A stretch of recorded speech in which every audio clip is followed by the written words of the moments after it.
Okay. Cabin pipe leak in the basement. Oh, I was expecting much, much worse. Thank God it's not as bad as I...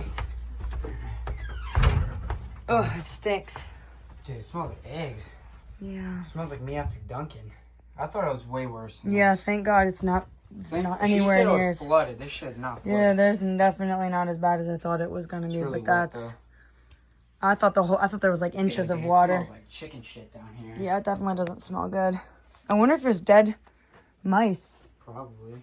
And that's why.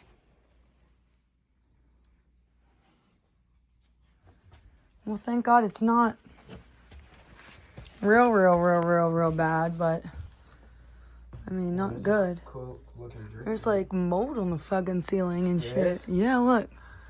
Ew. It's probably leaking from right there then, huh? It's gotta be leaking from right in here. Because how else would it have gotten? Alright, I'm gonna go Unless upstairs. it's Let's try the this water. washer. Let's try the water.